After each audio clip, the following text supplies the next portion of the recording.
The journey, which began amid the splendors of royal palaces, ended in the country lanes surrounding the family estate.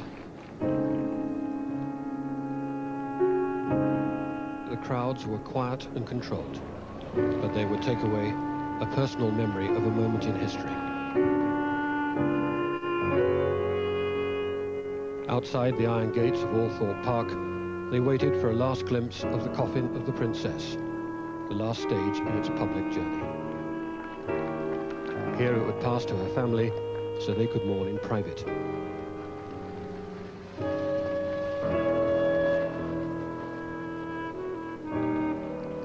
The Spencers were bringing her home to be buried where the family is embedded in English history.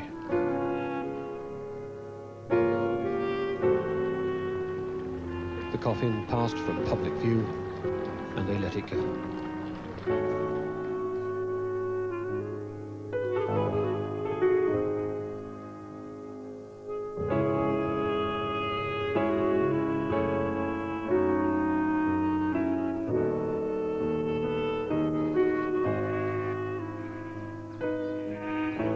It is now almost a year since Diana, Princess of Wales, was buried here in the park at Althorpe. Until now, her brother, Earl Spencer, has only allowed her family and closest friends to visit her island grave. Diana's element was water. I love the idea of her being buried, surrounded by that element. It's the most beautiful place. It's very peaceful. It's surrounded by trees planted by members of her family and by herself. Everyone who goes there just sort of nods and says, yeah, it's perfect. And I think it's a fitting place for somebody who appreciated the beautiful things in life. Tell me about the memorial you're creating here. Why did you feel you had to do it? After Diana's death, it became clear that this was becoming a point of pilgrimage for people who cared about her. Masses of flowers at the gates, people just gravitating towards here. So we decided, first of all, we had to limit the numbers, otherwise the whole area would be swamped. And then secondly, I took the decision that we should do something here to honour her. I mean, if we, her family, can't put together something tasteful and meaningful for people, then I don't know who can. The memorial will only be open for 60 days a year from the 1st of July, Diana's birthday. However, most of the tickets for this season sold out weeks ago. Over 140,000 people have paid £9.50 to visit this site. Earl Spencer has converted these old stables into 6 exhibition rooms, each celebrating a different aspect of Diana's life, using films, paintings and personal mementos. The buildings are Grade 1 listed, so all the works have had to be carried out with great care, even down to using horsehair plaster.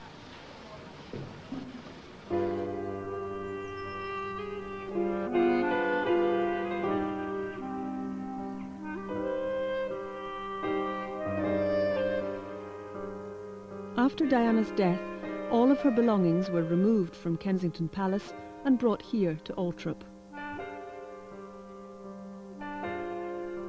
From school reports to her famous wedding dress, nothing was left behind. And it's from these things, the remnants of her life, that the exhibition has been created. Selecting the objects, I tried to turn to an advantage the fact that I didn't know the princess and I'd never met her. And so my response to objects, I tried to put in the position of the way a visitor to the exhibition would feel about them. And if I felt a kind of emotion or a sort of feeling of sadness or poignancy about an object, and I always try to kind of keep that as a sort of first thought and think, yes, this should go in. Hi. So this is the final selection? It is, it is. Well, what I've laid out here are the objects that will go into the childhood room. This is just poignant, really. It's not upsetting in any way. It's just a little girl's collection of things, isn't it? Oh, it is. It is, and we very much like this little letter which we thought we'd put in. Dear Mummy and Daddy, I hope you had a nice journey and that you're enjoying your holiday. We had a power cut on Monday and I went to bed with a candle in my room. That's sweet, isn't it? It is. Lots of love, Diana. That's lovely. What was your childhood, yours and Diana's, like? There were 5 children in my family, but the middle one, a boy called John, died. So it was very much 2 halves of the family, my 2 eldest sisters, then a slight gap, and then Diana and me. And growing up, Sarah and Jane, my other sisters, were very much a sort of in the background. They were at boarding school. And so it was Diana and me, Charles and Diana, later became a different Charles and Diana, and we had a very happy time, lots of pets.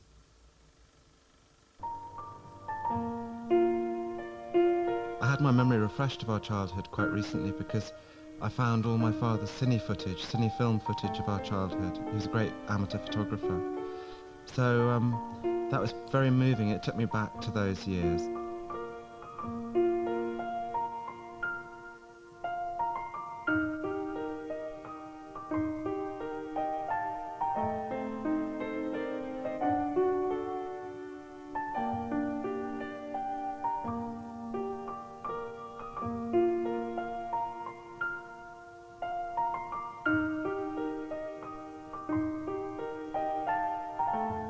Every divorce, as I'm well aware, has an effect on children.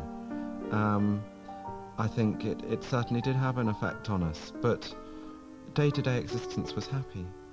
We had lots of friends. We had very privileged background, really. Lovely, huge grounds, gardens. We used Sandringham Park as a sort of extended garden. We rode our horses. We had our dogs and cats and everything, and it was a happy time. What was your relationship with Diana like? Was she a kind of surrogate mother in a way? Diana was very maternal at a very young age, and I think she quite enjoyed having a baby brother and treating me like a sort of living doll almost. And no, she was very affectionate towards me, and I know that I got a letter from my schoolmistress when we were both very young children, went to school in King's Lynn in Norfolk, and she wrote and said she remembers my first day at school so much because Diana was totally distracted the whole day and kept saying, "How's Charles doing? Is he all right?" And in the end she said, "For goodness sake, Diana, go and check for yourself." And then she left the class and came to see me in my classroom, and then apparently she went back to the headmistress and said, "He's fine," with a big grin on her face. So she was very caring and very loving, and she had that natural affinity with children which she had all her life, and I suppose I was just lucky I was her younger brother. You called her Brian, I understand, from the dim-witted snail and the magic roundabout. Yes, well, we did have some names for each other. That was only pulled out in extreme cases of anger. But no, I mean, it was just the knockabout element of family life was the same as with anyone else. Why did you call her Dutch? Dutch was short for Duchess. We called her that throughout her life. There seems to be a sort of perception that it's because she was very grand as a little girl. But I remember it being because she particularly identified with the lead cat in the Aristocats, and who was called Duchess. But anyway, it just snowballed from there, and it was her nickname in the family and among her close friends all her life. And what sort of girl was she? Is it possible to sum her up? She was very... she had star quality as a child. She was always striking poses with dancing steps and everything around the place, and she was she was very energetic. To show off? Well, not the show off is a cruel way of saying it. I think she was a junior star, really. Yeah, she had real appeal.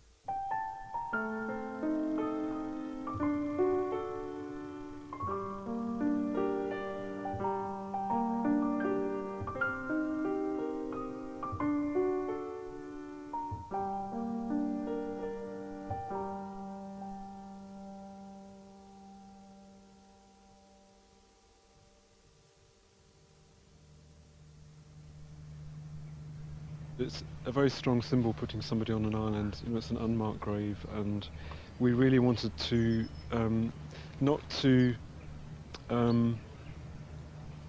just to keep everything feeling as calm and contemplative as possible, not to pump the atmosphere up in any way. We got 500 white water lilies from Stowe. Oh, lovely. And they're going... and when do they flower? What months? They'll be in flower in July and August. Perfect. Yeah. Perfect. And Well, white flowers were her thing, actually, so that couldn't be better. And on the island itself, we planted 100 white rambling roses of various different varieties, and they just go up into the trees and be very much part of what's already there. So that's great. And they'll have one sort of flash, and then... Is that July and August again, is it? That's July, really. Right. Yeah. Did I ever tell you about the swans? What happened there? No. It's the most extraordinary thing. I had a dream. It was in the week between Diana's death and the funeral.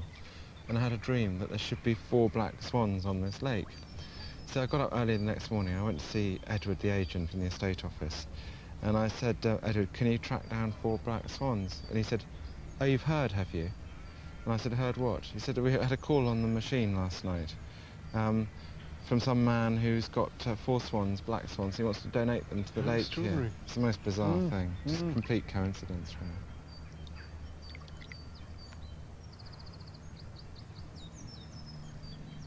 It was here on the estate, when she was 16, that Diana first met Prince Charles. The two families have long been closely related. Diana's father was equerry to both George VI, and after his death, to his daughter Elizabeth II. In fact, the Queen is godmother to the present Earl Spencer. Prince Charles often stayed here at the house, first as a guest of Diana's sister, Lady Sarah, and later with Diana. The union between the Spencers and the Windsors was the perfect royal match, but it produced an unhappy marriage which ended in bitter divorce. Do you think it's true in a sense that her temperament wasn't suited to the disciplines of the job ahead? I mean, she'd had a sort of free-spirited childhood with perhaps not a lot of consistent discipline. I don't know. I think from the word go she did a really good job and the public warmed to that. I mean, she could have just sat in a palace eating chocolates and watching soap operas, but she actually got out there and got stuck in with a lot of meaningful issues. She didn't do the obvious things, maybe, but that was her style and that was her appeal. Nobody's going to look sort of glamorous doing AIDS, leprosy, homelessness, landmines. These are not glamorous causes. These are not things which you can just have a little coffee morning over and raise a few £100s and move on. I mean, she got stuck in, and I think that was the key to her appeal worldwide, is that people realised what she could have done and what she actually did and contributed. Was she glad to sort of throw it all off when she could? I mean, did she like to you know, be herself as much as possible? Oh yeah, she had an incredible sense of humour. She knew all the latest jokes, etc. No, she was great fun to be with. She was a really entertaining person. I'm not saying she didn't have her down moments too, but if you think of the pressures on her from all sorts of directions, it's not surprising. But overall, I mean, just in her downtime, as it were, yeah, she was great fun. Always laughing. I mean, the laugh was, that's something I'll never forget. It was so deep. It came from right down inside her. It's very special. After her divorce, it was reported that she asked you for a house here at Altrop, that she wanted some sort of bolt hole in the grounds, and you refused. And was that true? I refused one particular house in the park on the basis that the press and the police attention would have been unsustainable. And at the time I felt I was doing the right thing because I was protecting my children's privacy. I didn't want the press camped outside their door. What do you feel now? Do you regret it, or do you still feel... No, because I'd offered such a wide selection. But it was typical Diana, the fact I said no to one thing, she'd just say, right, well, I'm not going to look at the others, which is fine. But I mean, I did offer her a selection of 100 houses. It's just unfortunate she didn't like the one that... she didn't get the one she wanted. I mean, could she be a bit of a prima donna? Was she a bit tricksy? No, but I mean, there are very few people who said no, I think. That's the problem, and I did. But it didn't cause a sort of lasting rift with... Oh, it caused a rift for a few months, yeah. But I was quite relaxed about it. I mean, I was ready... I mean, I knew the phone would go again one day and she'd be back to normal, and it was fine, and that's what happened. What, did she just come on one day and say? Yeah, as though nothing had happened. Really? But that's fine. I mean, that was Diana. And actually, my mother made a very good point to me the other day. She said, you've got to understand, as family, we're about the only people she could really get her aggro off against without it becoming public. I mean, she could say whatever she wanted to me. Freedom to behave badly, Yeah, she could behave how she wanted with us, and we'd known her all our life. It was, it's just a safety valve, really. It's no big deal. I don't regret it. I made the right decision.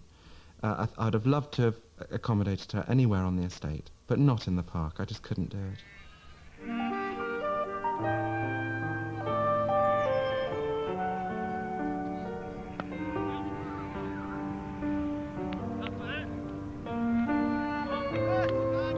Charles Spencer was only 27 when he inherited the £89 million estate.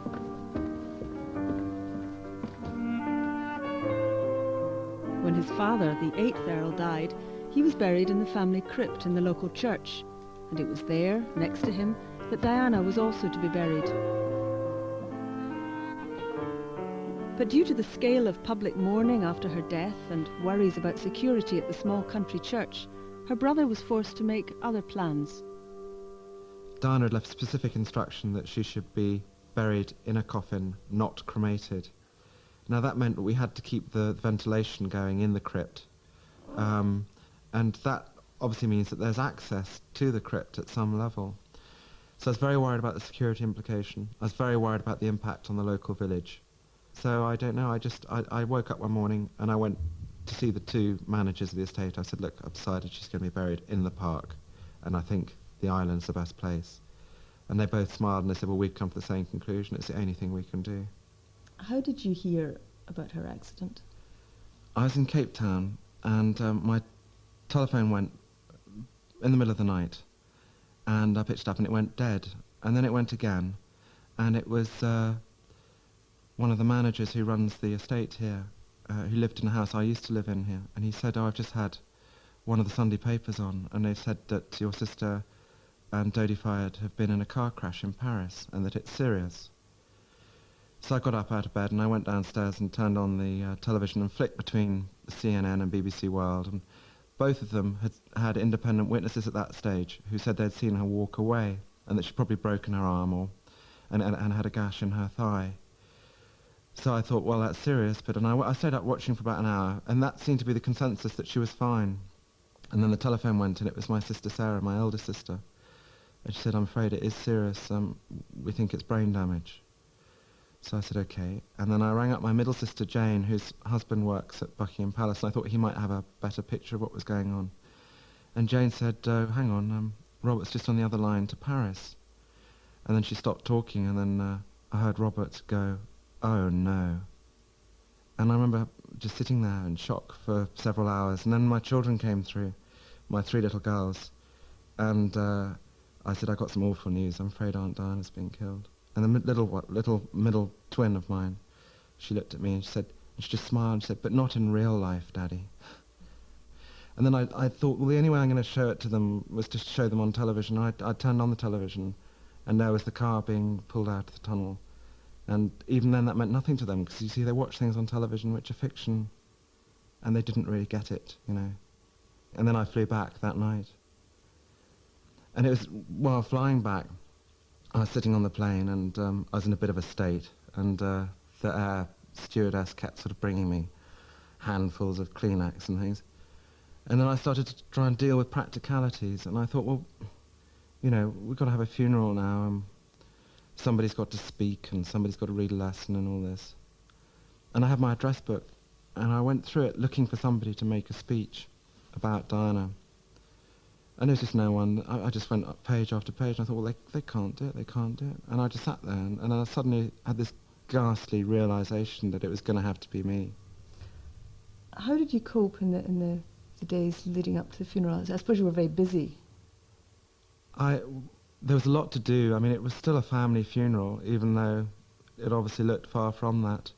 And I was liaising with a colonel at Buckingham Palace over the details, and making sure that the right hymns were selected. All my family were helping, I might add. It wasn't just me.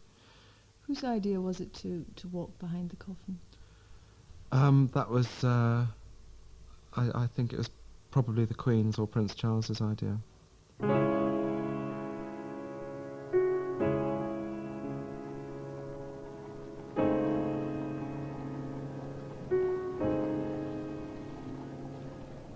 It's something I'll never ever get over.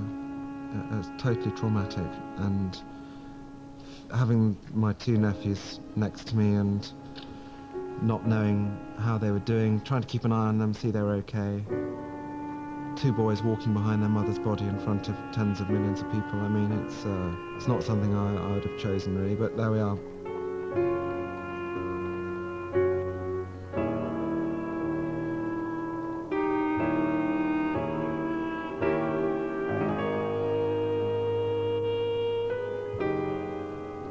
It was harrowing, really. I was walking down a tunnel of grief, and you could feel the intensity of that grief every footstep. And at the same time, you couldn't identify, you couldn't put a human face on the grief, because you couldn't look left or right. I was looking straight down a gun barrel, and then, every now and then, just checking the boys were okay. And you'd walk 100 yards in complete silence, but with this grief bearing down on you. And then somebody would scream in almost in tortured pain. They'd bellow, which was just awful. And then other people would be sobbing. Others would applaud. And then the silence again. I mean, it just seemed endless to me. Did it help at all having the princes there to help? Yeah, it did in a way. I mean, I would have been in tears if they hadn't been there. And because they weren't, I mean, being a generation senior to them, I couldn't cry if they weren't. But it was horrendous. And I mean, my admiration for those two boys is without bound now. I mean, how they could have got through it. It's the most amazing display of courage that I'll ever see, I imagine.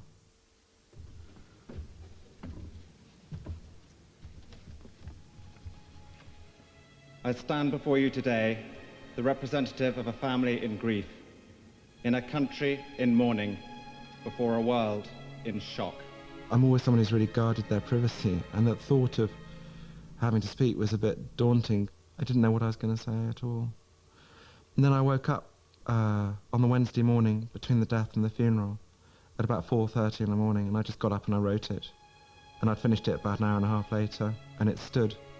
That's what I read out. What did you feel like as you were about to step up there?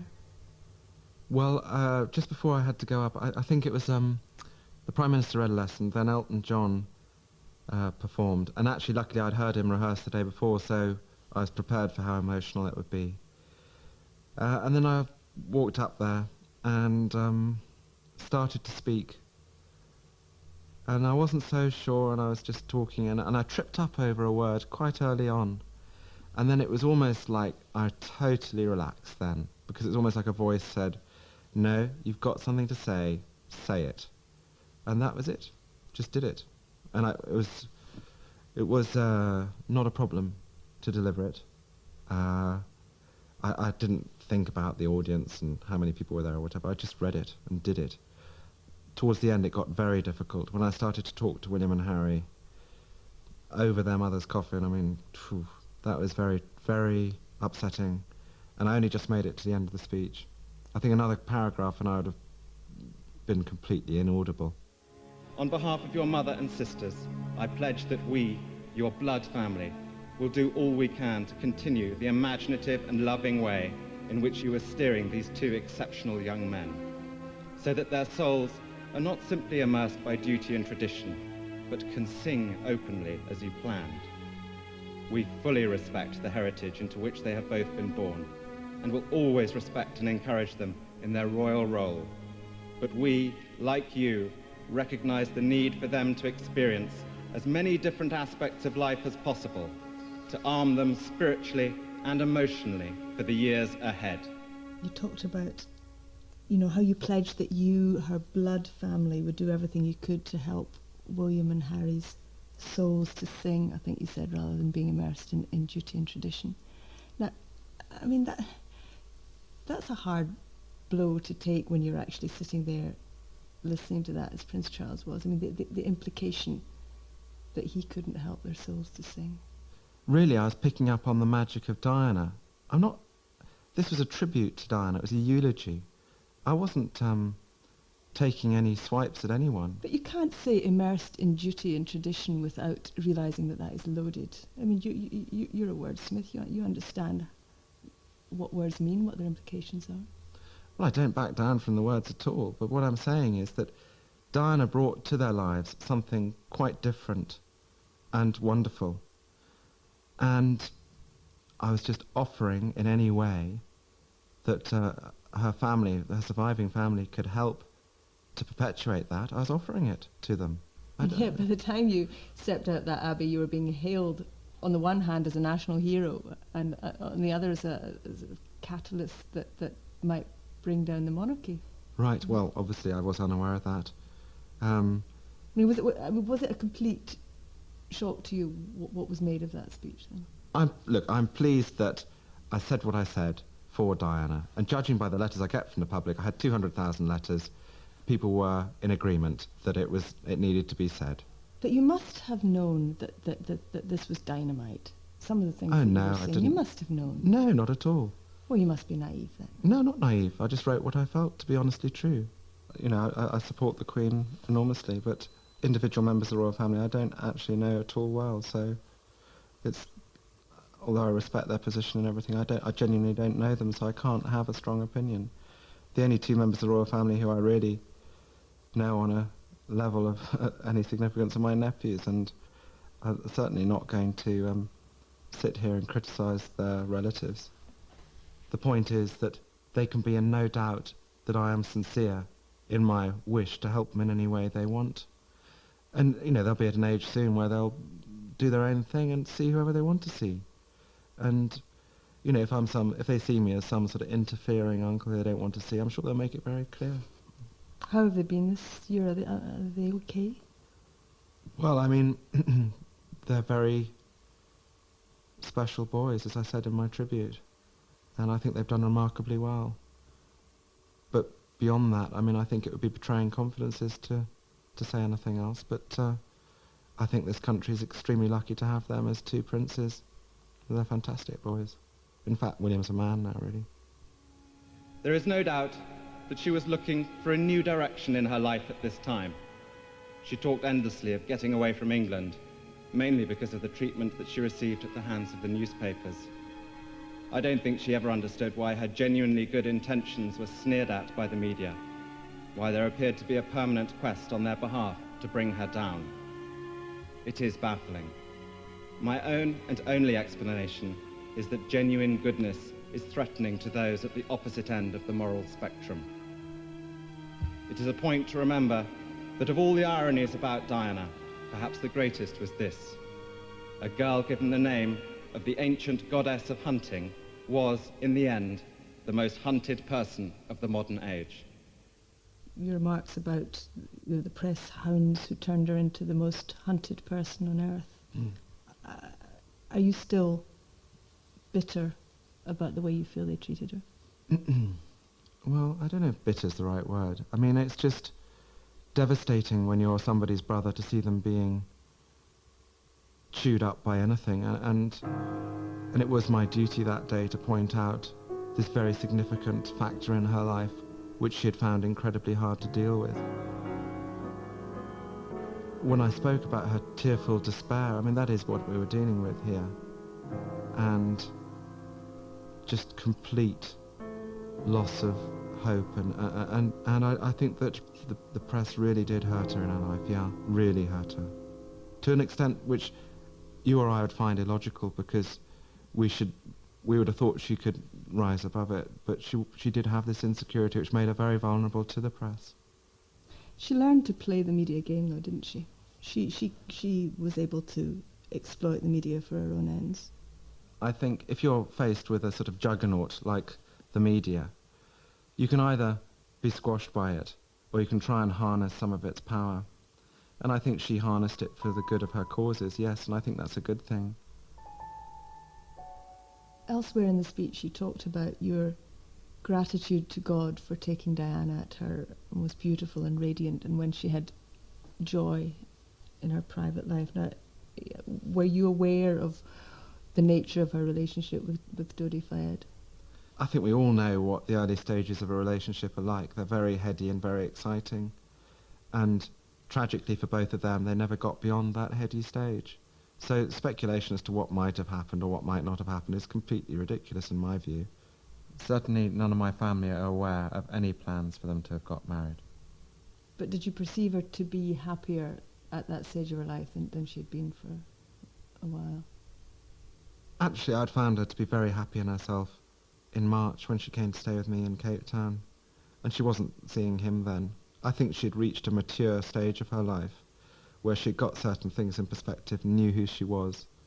And I think that she'd just sort of levelled out, which is quite normal in someone who's 35, 36, whatever. Diana's lack of self-esteem, which, I mean, she talked about it herself quite a lot. I mean, what do you feel was the root of that? I don't know. I don't know whether it was something she was born with or whether it was something that developed inside of her. But I think it's rather wonderful in a way that somebody who had so much still doubted themselves. I wouldn't see it necessarily just as a weakness. I think it's a fascinating part of her psychological makeup, really. This beautiful, funny, intelligent, spontaneous, giving woman wasn't sure about herself. And actually, we're all like that, aren't we? I mean, nobody's that confident about themselves. And I think it shows great courage that she could face up to that. I mean, everyone puts on their own mask in the world, and she wasn't prepared to sort of kid herself, really. You've had quite a hammering in the press in the last few months. I mean, you descended from being this great hero to villain, virtually. Has that been difficult to cope with? I mean... Well, I had one tabloid editor rang my mother during my divorce, which sadly I'm not allowed to talk about because I'm bound to confidentiality. But he rang during that time, and my mother was in tears at the unfair treatment that she perceived I was getting in the papers. And she said, "Why do you do this to my son?" And this tabloid editor said to her, "Because I'll never forgive him. When he made his speech, my mother cried with shame at my profession," you know, his profession being tabloid journalism. So I'm not being forgiven for that. And then my mother said, "Well, what are you going to do to him next?" And he said, "Whatever his plans for the house opening, I don't care what they are, I'm going to rubbish them." Part of the perception is that you are not above using the media when it suits you.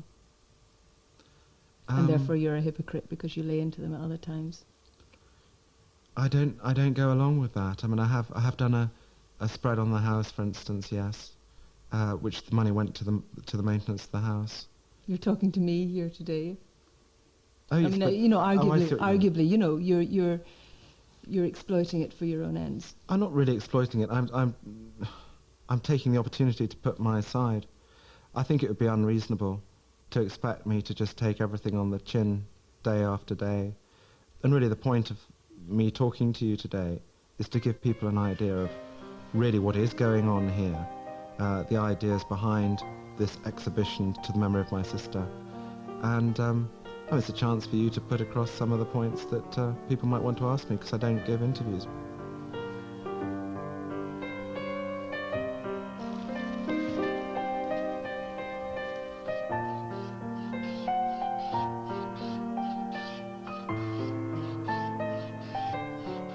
The staff on this estate are extremely loyal to my family, and she really couldn't be in better hands. The crucifix above the temple next to where Diana's buried, the old carpenter who's retired came out of retirement because he wanted to do the crucifix on top of it for Diana. The forester, we were going to let some contractors come in and plant these trees, but then the head forester said, "No, I've been here 34 years, this is my job." Doing the traditional way of doing it. Yes, grandfather's touch. I know, you wouldn't have allowed anything else, would you? No, that is the truth.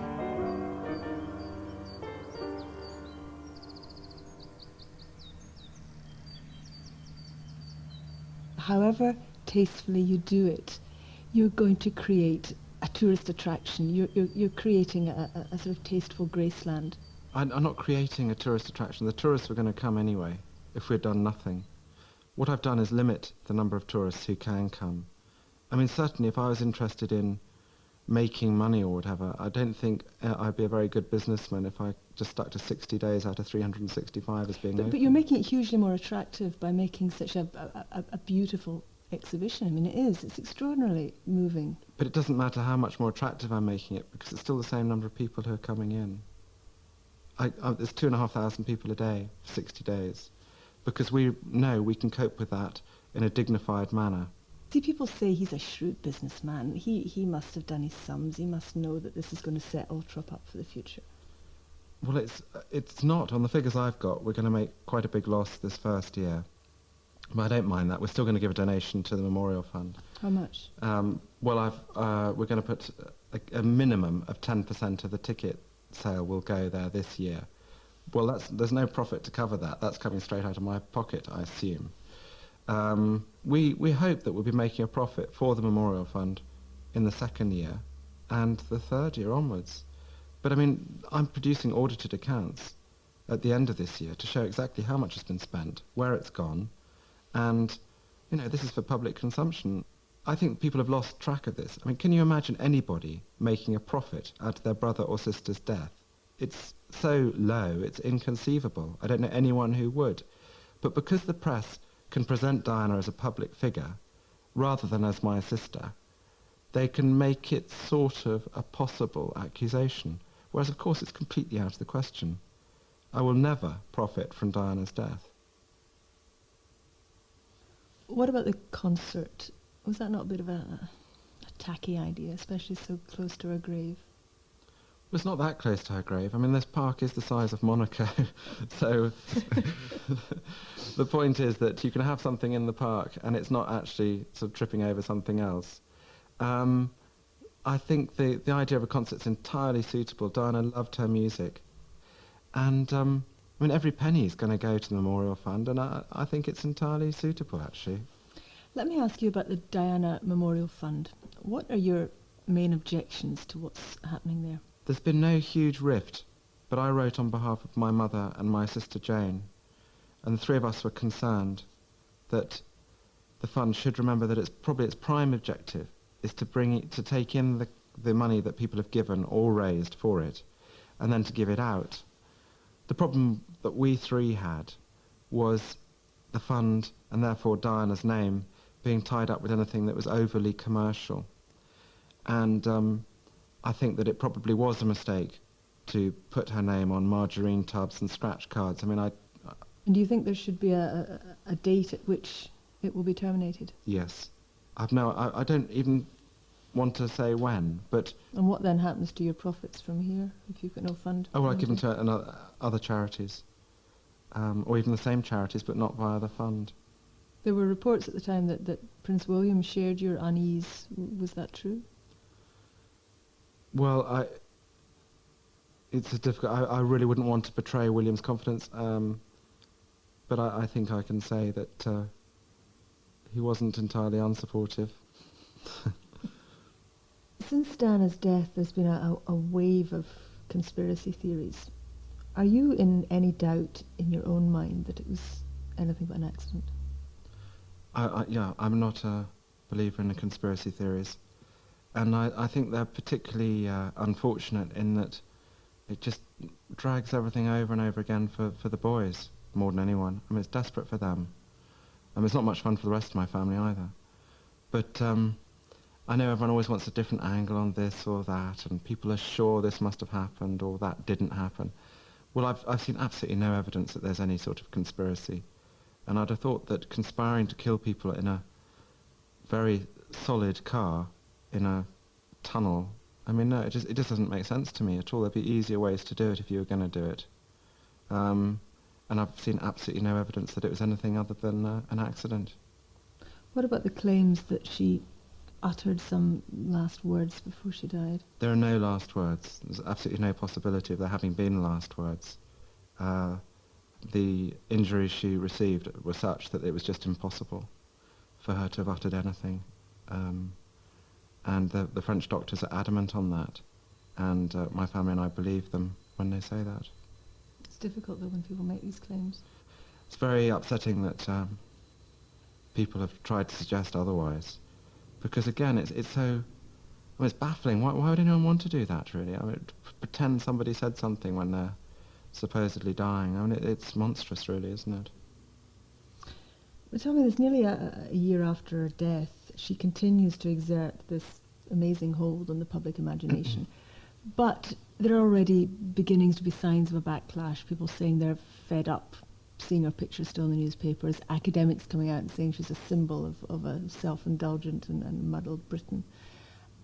Are you concerned at that? Are you concerned about how history in the end will see Diana? I don't think anything that anyone says or does now is going to alter the impact she had.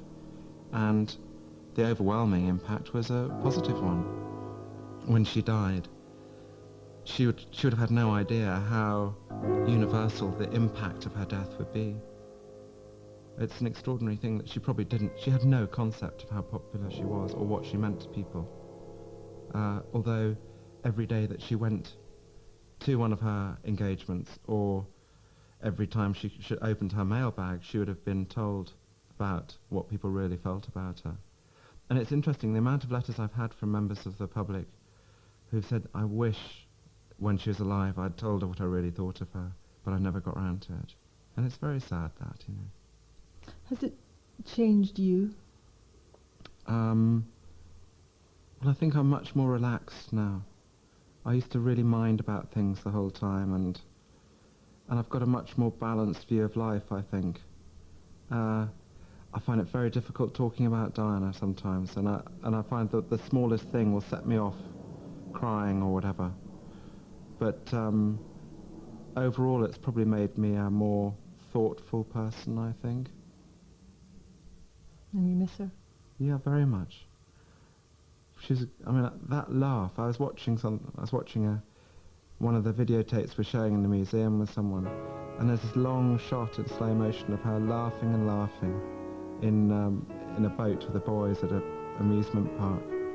And although it's silent, I could really hear the laugh, and it was such an intrinsic part of her. It really was a joyous laugh, and of course I'll never hear that again.